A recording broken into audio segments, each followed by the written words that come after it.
This video was created from the Advocates in Action presentation, Disability Rights, Class 3, the Americans with Disabilities Act, or ADA.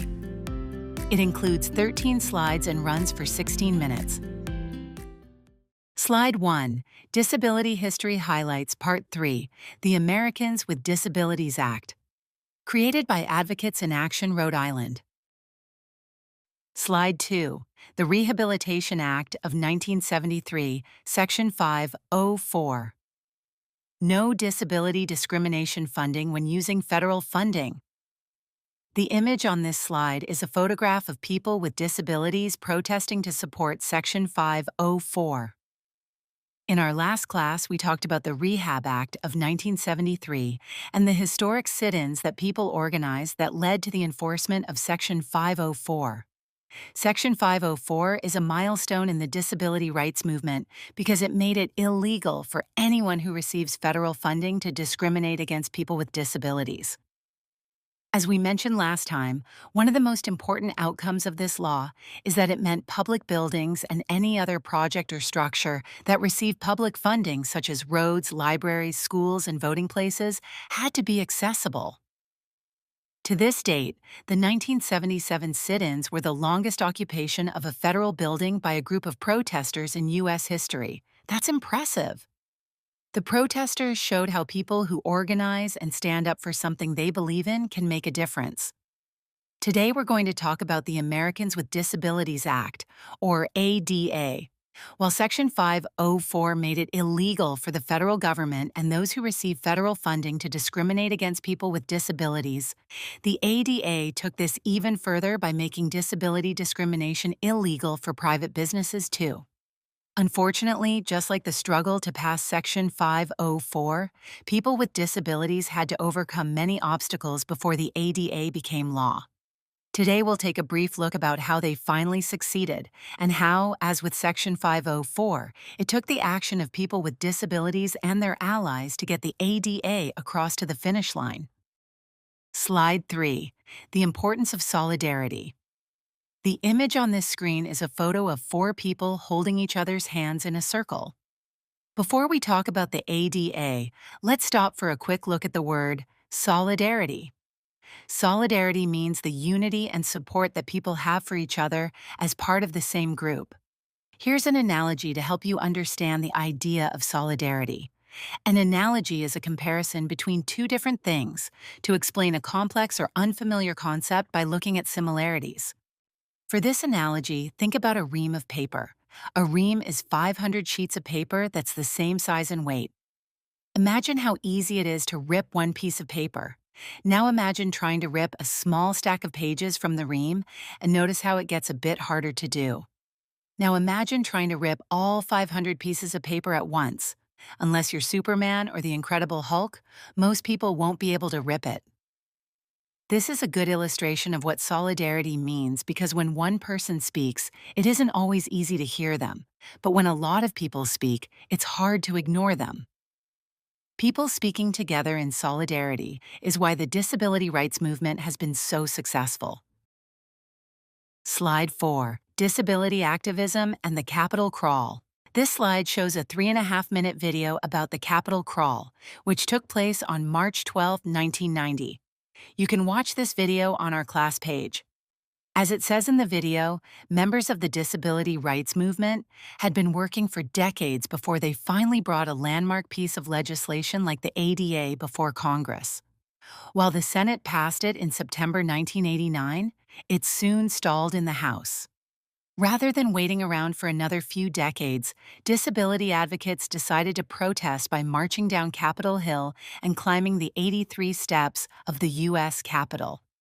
This brave act raised public awareness, got the bill out of committees in the House, and led to President George H. Bush signing the ADA 4 months later.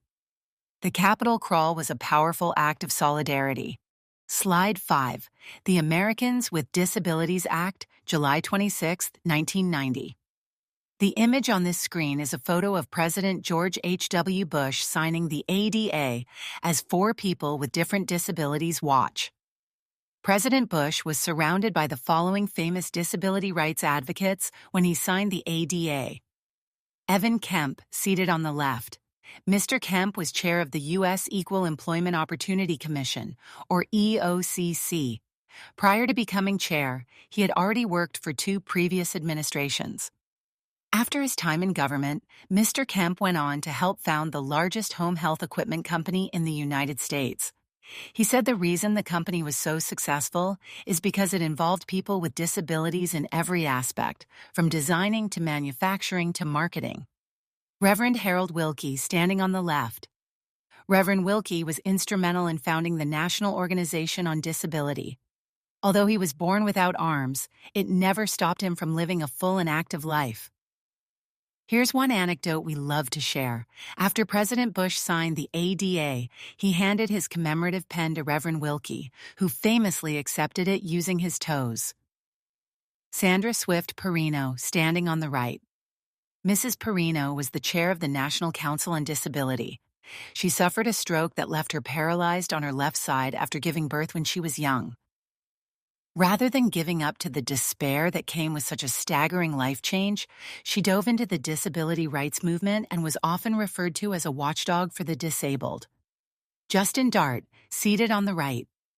Mr. Dart was chair of the President's Committee on Employment of People with Disabilities. To many in the disability community, he was known as the father of the ADA and was instrumental in its passage. On July 26, 1990, President George H.W. Bush sat with these heroic disability leaders and signed the ADA, with his now famous words, "Let the shameful walls of exclusion finally come tumbling down." He may have only been a one-term president, but during that time, he signed the most powerful and significant pieces of legislation ever written to protect the equal rights of Americans with disabilities. Slide 6, about the ADA. This slide shows a 6-minute video about the Americans with Disabilities Act. As it says in this video, the ADA was a historic act that changed the course of history for Americans with disabilities in just about every aspect of life. Section 504 was aimed at preventing disability discrimination in the federal government and wherever federal funding was used. The ADA built on this by making discrimination against people with disabilities illegal in the private sector too. To be clear, it is not about giving people with disabilities special rights. It's about creating and upholding equal opportunities for everyone. In the next few slides, we'll look at how the ADA does this. Slide 7, the ADA, from passage to implementation. The images on this slide are 3 text boxes. The first box, which is written in red, says Data Law is passed. The second text box, written in yellow, says Date Regulations are issued. The third text box, written in green, says Data Law goes into effect. The ADA is divided into 4 sections, or titles, which address different areas of discrimination.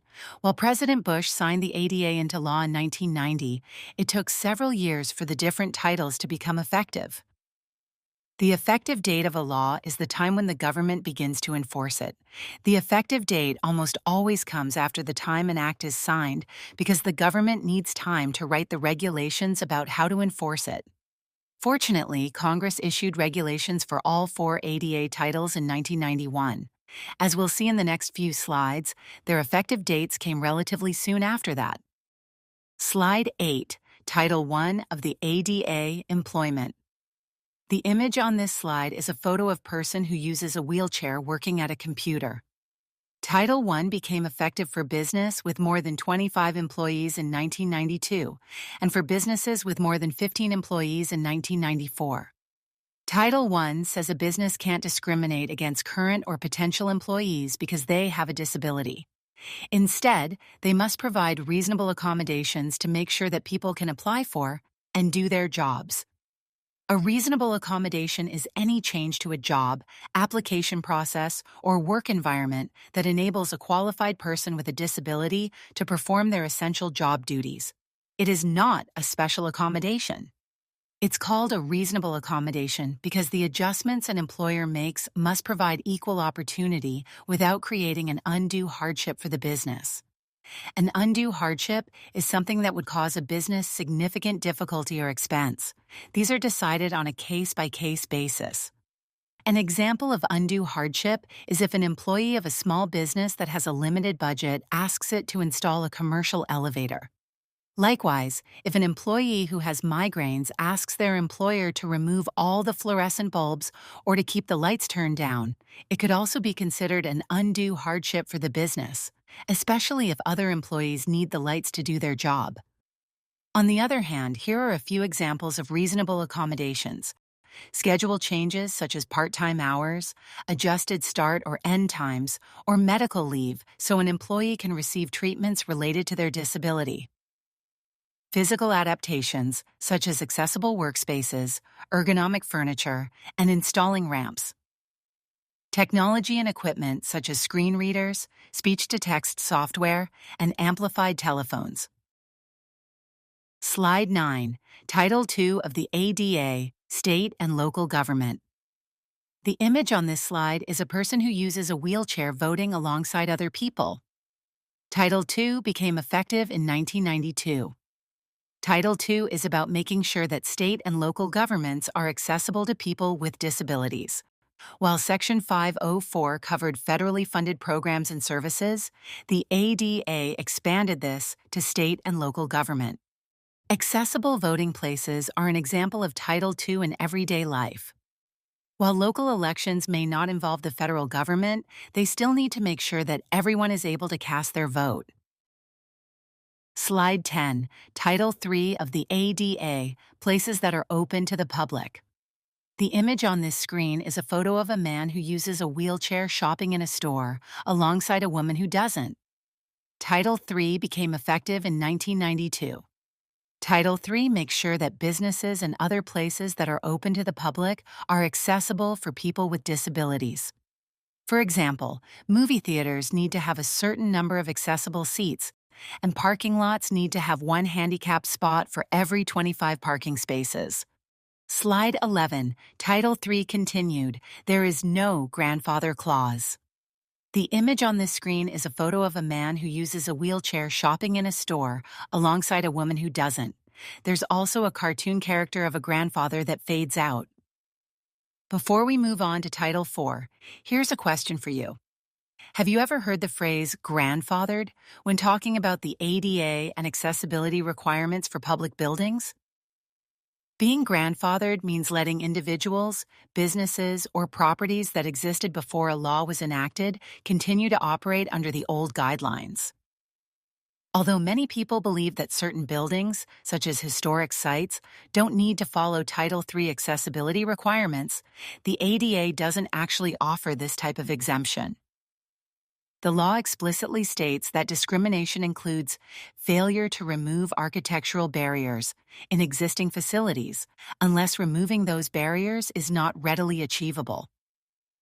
Readily achievable means modifications that are easy to accomplish and able to be carried out without much difficulty or expense. This includes things like installing ramps, making curb cuts, lowering telephones, and adding accessible doors. The ADA does include an exemption that some confuse with a grandfather clause. This exemption is called Safe Harbor. Safe Harbor says that individual building components which were in compliance with the ADA's 1991 accessibility standards don't need to be updated. However, if the building's owner changes any of those individual components, the updates need to follow the newest standards. This is a lot of information, but don't worry about the specific details.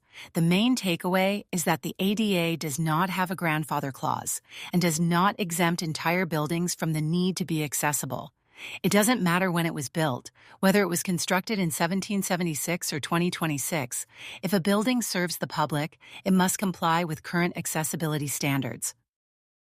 Slide 12, Title IV of the ADA, Telecommunication. The image on this slide is a photo of a person who is deaf using a video relay service to talk with another person. Title IV became effective in 1993. Title IV of the ADA helps ensure that people who are deaf and hard of hearing can use public communication, such as telephones, the same as people without disabilities. These accommodations include providing free telecommunication devices that people can use instead of regular telephones. They also include offering a free relay service. To use the relay, people who are deaf use a special device to type a message that a relay worker will then read to the person they're calling. Then the relay worker types what that person says and sends it back to the caller. Title IV also requires the telecommunication industry to provide a similar service using video relay. In Rhode Island, you can reach the relay service by calling 711. Slide 13. That's all for now. The image on this slide is a cartoon of the Looney Tunes Porky Pig waving goodbye with the words, "That's all, folks." Even though all titles of the ADA were effective by 1994, people with disabilities still faced a lot of opposition to the law as discrimination continued. As we'll learn about in our next class, a 1999 Supreme Court ruling changed all that and directly affected the DD services that many of you receive today. So stay tuned. In the meantime, you can find the videos we shared in this presentation and other resources on our class page. Produced by Advocates in Action Rhode Island, 2026. Remember, nothing about us without us.